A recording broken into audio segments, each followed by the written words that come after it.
Yeah, so a bit of a abracadabra there, Yeah, magic dust, and it was me. it was you. Yeah, and my jacket. Yeah, I thought you might have taken that off by now. No chance, Trevor. No chance. I'm trying to bring it back in fashion. Aye. That's good. I like it. I do like it. Yeah, so welcome to the football referee. Football referee with myself, Emmy Hikins, and he calls me And me, Cuz. oh, sorry. And me, Trevor Gear, and he calls me bruv. Yeah, so just yesterday, I think it was two games yesterday. No, I can't remember quite, but one of them, nine goals was Yeah, scored. yeah. 11 goals actually in total. 11 goals in total. Nine goals scored by one team. What is happening? We're having a goal festival. Um, Fest. Goal fest, yeah. Go on, Trevor. Uh, Well, I was only going to say, I think it was against Barnsley. It was one of the Football League, the Caribou Cup games. There were lots of them last night. In fact, I watched the one QPR, Queens Park Rangers against Palace, right. my team, which Palace won 2-1. But yeah, I heard that Barnsley were thumped 9-0. Was it 9-0 or 9-2? But 9-2, anyway, I think. nine Yeah. goals. Yeah. And Man United, of course, they won 7-0. Yeah. And again, forgive me, I forget who they were playing as well. I I think think a team Man, from a Man lower division. United played Barnsley yesterday, I think. Oh right, okay. Well, that was I think that was seven, Yeah, seven, unless yeah. I've got that wrong. But I Yeah, think it was it seven is nil. seven, But yeah. Yeah. there was another team which won nine. They got nine goals, didn't Yeah, they? there's another team that won nine goals now. I can't remember what Yeah. team that was now. Yeah. But I know Manchester United one was seven nil. Now, the thing that I wanted to bring out about that was, are we back to the days of having a goal festival? Is that what? Yeah. So the other team, Trevor, is Bayern Munich and Dynamo Oh Zagreb. right. Yeah. So and let me see, Kane They scored. scored nine, didn't they? Kane scored, didn't he? Kane scored a hat trick actually. One, two, Right. three, four. Oh, he scored five goals. Kane scored. He didn't score a hat trick. He scored five goals. You know, five goals. But what sort of team would let themselves be beaten by nine goals? At what point?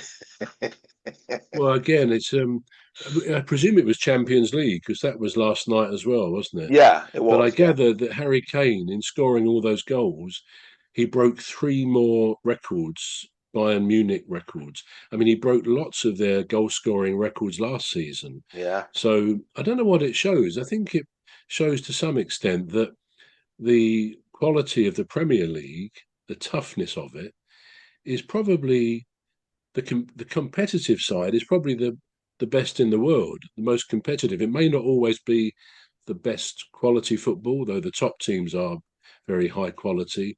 Yeah. But really, if Bayern Munich are beating a side 9-0, then you've got Yeah. to wonder who the opposition was. That it probably wasn't German opposition, Yeah. but no, I think the fact that Kane has broken so many records last season and now he's doing it this time, which he wouldn't have broken in this country to the same extent, I No, think it does show that our league, the Premier League, is the toughest. Really, it's a football is a tough game anyway. it is. Some It of is.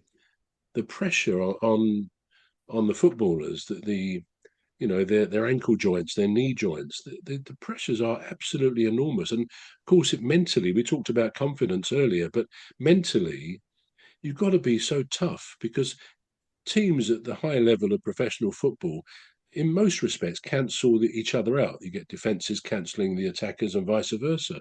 Yeah. So you've got to have that extra something. And if you can get an extra striker or one or two extra players who've got that extra something about their performance, Yeah. then teams like Man City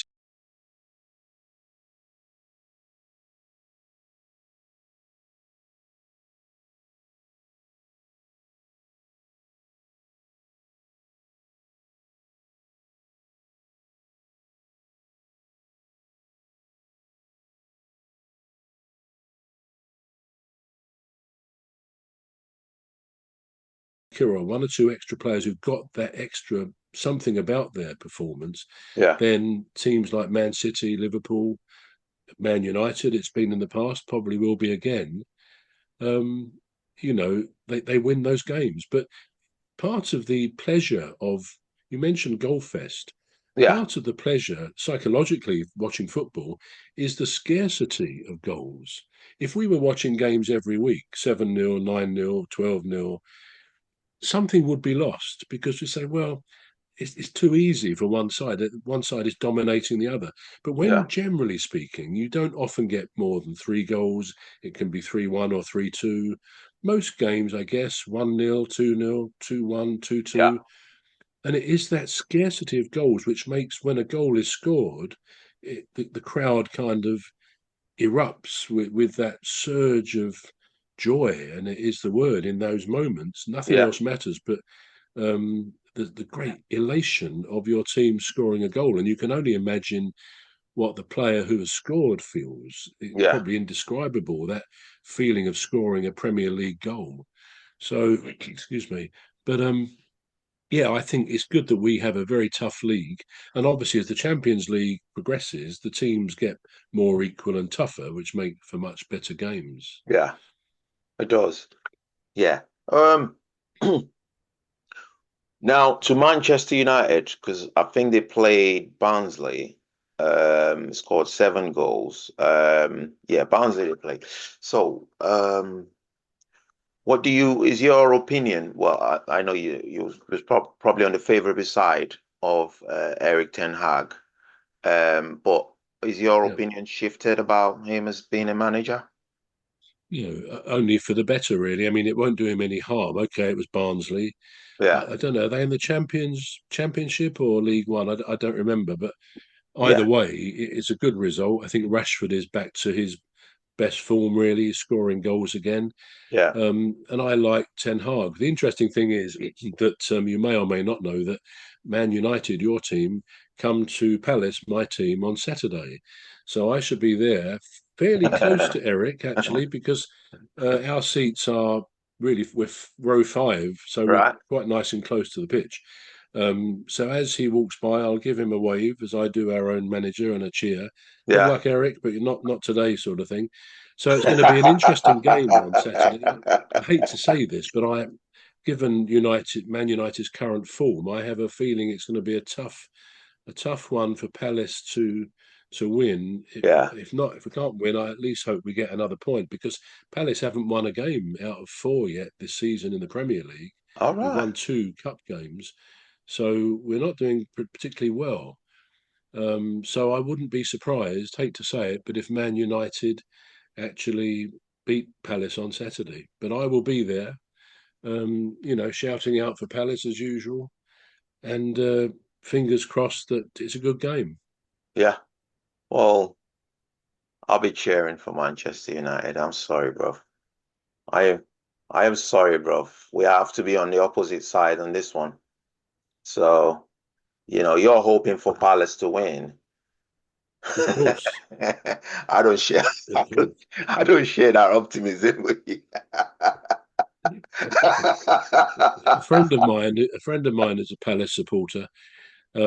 He's got a buddy who's also I know very well, who's a Brighton supporter. Now, Palace and Brighton have quite a rivalry, Right. even though we're not really well. We are fairly close together. Yeah. Well, Palace, of course, is on the outskirts of London. Yeah. Although we go there, it's quite a long drive for us to go to Palace because we live much nearer to Brighton than Palace. But anyway, there is this rivalry, and they have this thing the last few years. They drink in the pub and they say, right, if Palace beat Brighton in the league at the end of the season, the other chap's got to wear the Palace shirt all day on the Saturday or Sunday after the season when they go out and about for a drink or whatever.